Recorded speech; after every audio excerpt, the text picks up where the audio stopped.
Practice Test 1. Section 1. In this section, you will hear a conversation between two students about the installation of a telephone.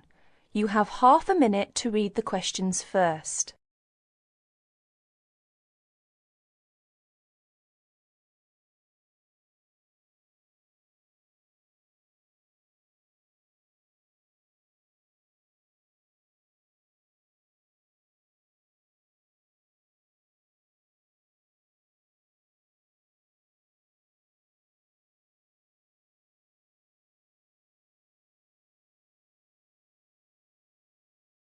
Now listen to the conversation carefully and answer questions 1 to 10. I buy a new telephone. You read the instructions and I will install it, right? Sure. First, push the battery door outward to open and then insert two batteries, size AAA. Make sure they are following the polarity directions indicated inside the battery compartment. Finally, close the battery door. This is the first step. Now, let's come to the second step, adjusting time. Press time key first, then press MRC key more than 1 second to enter the time, adjusting state. Have you seen the second digit flashing now? Yes, it is flashing now. So let's go on. Press MRC key again to adjust minute, hour, date. Have you finished? Yes, all the digits have been flashing successively. Now it comes to adjusting alarm. Press alarm key to enter the 3 states of A1, A2, A3. Pay attention to the 2 keys in the corner on the right hand. They are the keys to lock and unlock the alarm respectively. Press MRC key to enter the adjusting procedure. And have you seen the second digit begin to flash? Yes, I think I should repeat this action, yes? Yes. Press MRC key again to adjust minute and the on-off of the alarm. By now you own a phone at the same time with a clock that can wake you up in the early morning.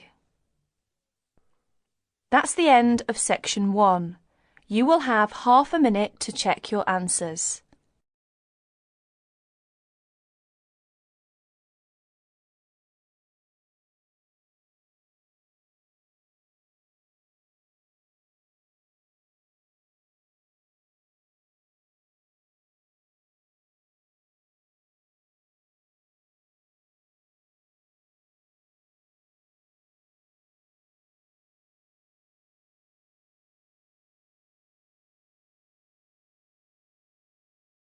Section 2. You will soon hear an informative talk given by Michelle on how to keep out burglars and keep your home safe. Before you listen, you have a chance to read questions 11 to 16.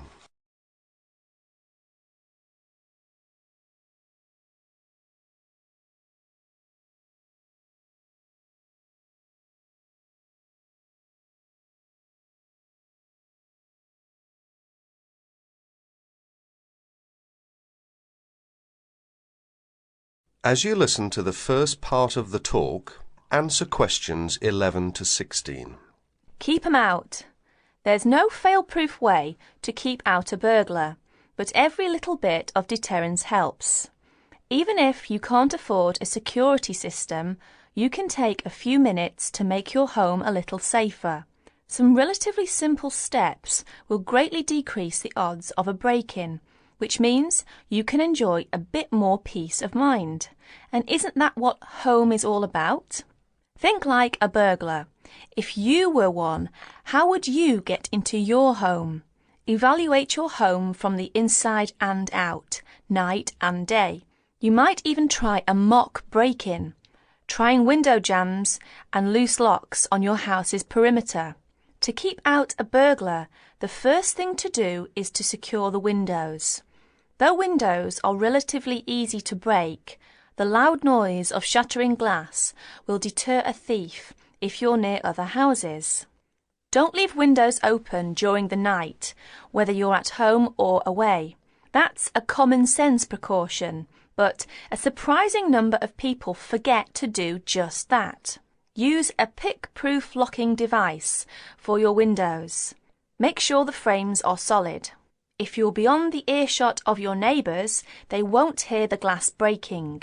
Consider installing a plexiglass sheet for the more accessible windows. This will make entry through them more difficult. Your doors should also be secured. If you don't have a peephole, install one in the front door. If you have one, make sure that you and your family are in the habit of using it. Don't open the door to anyone you don't know, especially at night. If the peephole is out of reach of your children, keep a stepladder or stepping box by the door for them to use. If there's any glass within 2 feet of your front door lock, consider a locking device that would be out of reach if the glass is broken. Now, a few tips on how to protect your valuables. Don't leave your valuables, stereo, computer, jewellery, etc., where they can be seen from the window. If you don't want to hide everything from sight, consider blinds. Make a valuables inventory. Keep a record of your expensive and personally significant items, not just a listing, but a photographic or videotape record if possible. Store this inventory at another location. This is helpful for both the police and the insurance agency to identify the stolen goods. Use an engraving pen to mark these items with some kind of personal identifying information, such as your initials, in an inconspicuous place. This also helps record your possessions in case of any other mishap, such as fire or flood. Now look at questions 17 to 20.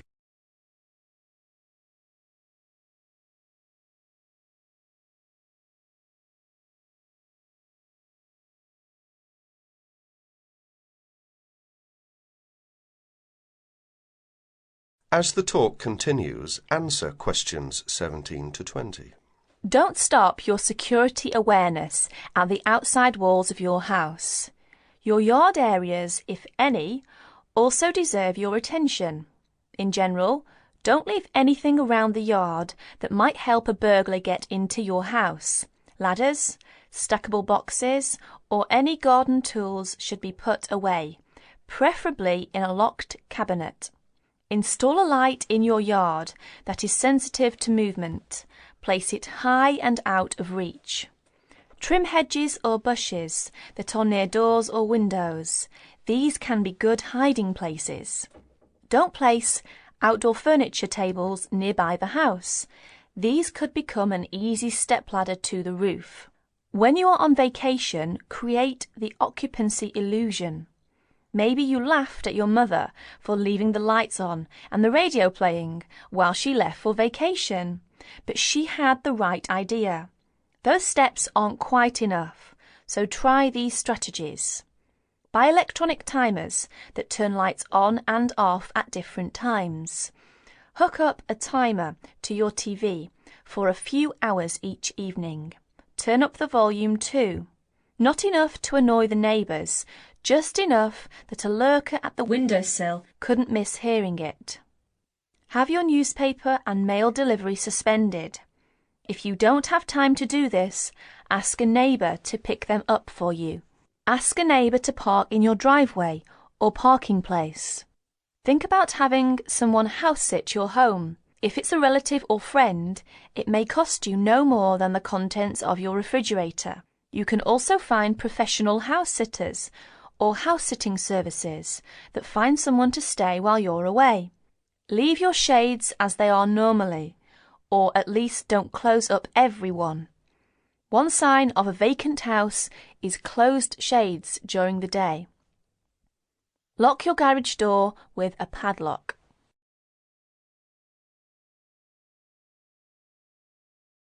That is the end of section 2. You will have half a minute to check your answers.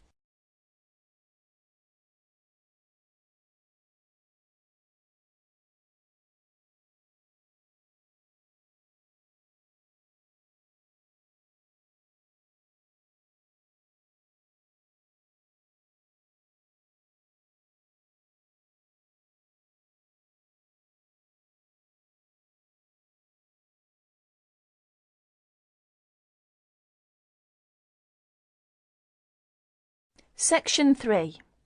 You will hear a conversation between Helen and her tutor. First, you have some time to read questions 21 to 30.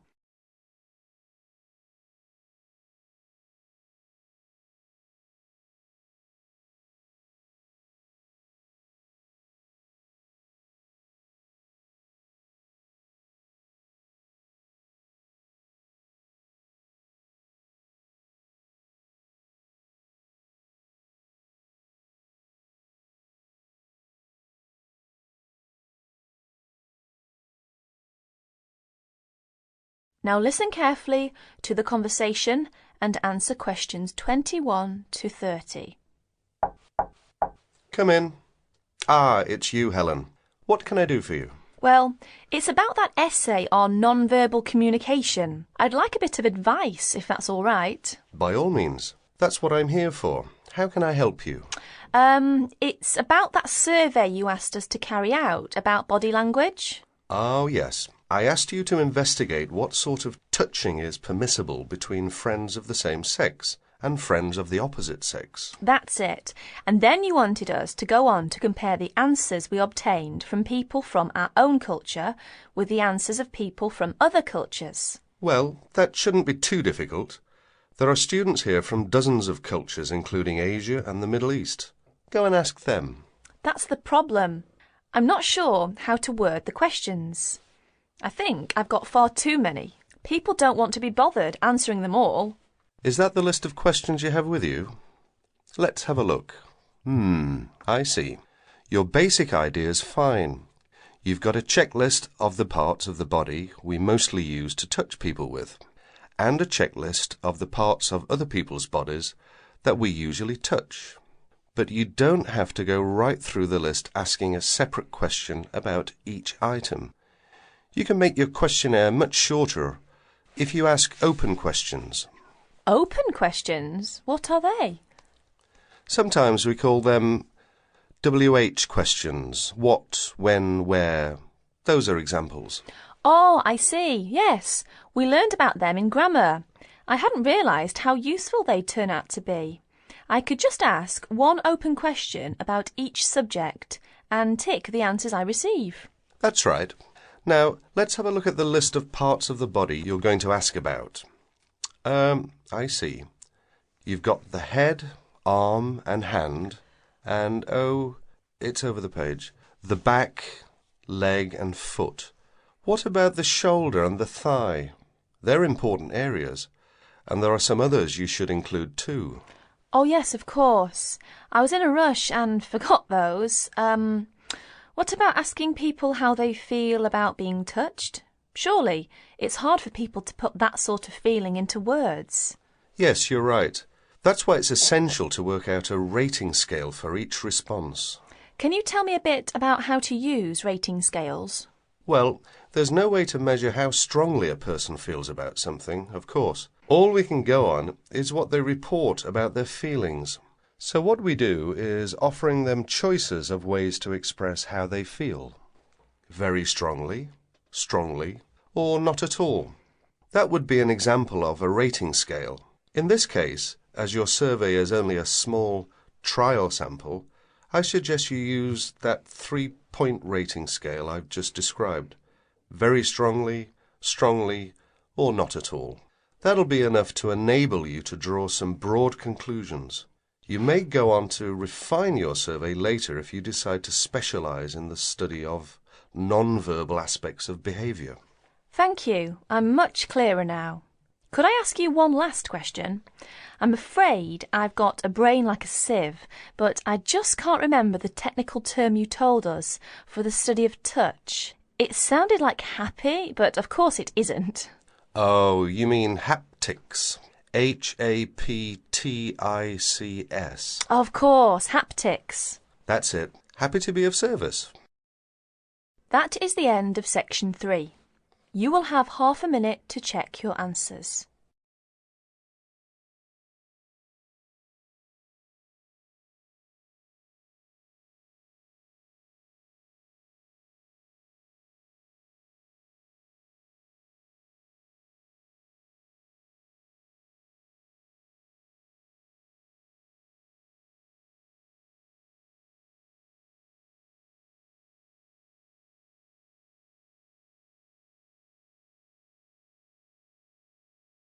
Section 4. In this section, you will hear a report about crime and punishment in the UK. First read questions 31 to 40.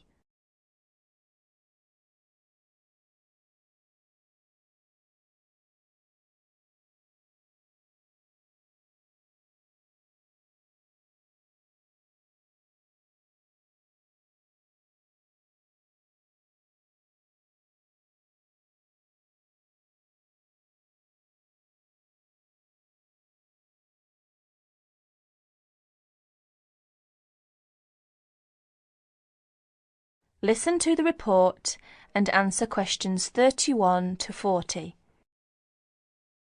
Like many other countries, Britain has experienced a great increase in criminal activity of nearly every kind. Nearly 5 times as many acts of violence were reported to the police in 1997 as 20 years before. Although most burglars are not caught, those who are caught overload the courts and prisons. Although the courts try, in theory at least, to use probation, community service, and other devices to avoid sentencing people to prison.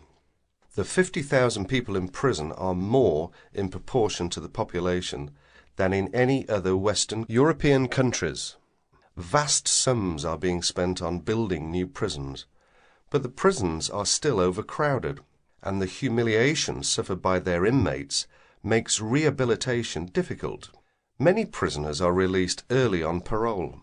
The prisons in England are run by the Home Office, though each prison has a local board of visitors who make reports about conditions and also deal with serious bad behaviour.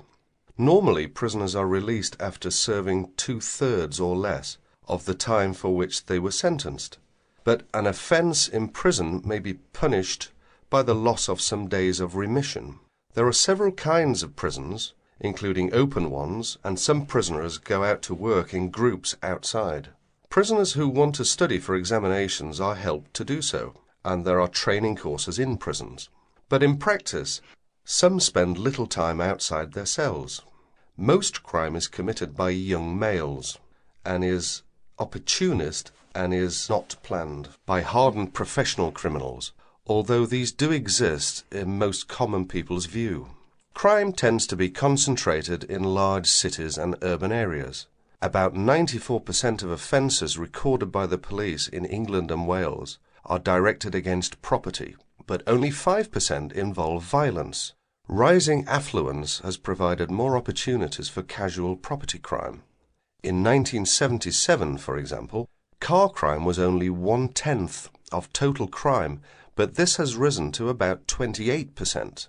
The demand for and supply of illegal drugs had been an increasing factor in the incidence of crime in recent years. Regular crime surveys are undertaken in England and Wales, Scotland and in Northern Ireland. In 1999, a survey in England and Wales asked respondents for information about how crime had affected them in 1998. It estimated a total of 15 million crimes in 1998, the majority of which were against property. Violent crime accounted for only 5% of the total, while 36% involved vehicles, 9% were burglaries, and 30% other forms of theft. These surveys, the 5th of which is in progress, indicate that many crimes go unrecorded by the police, mainly because not all victims report them. That is the end of section 4. You will have half a minute to check your answers.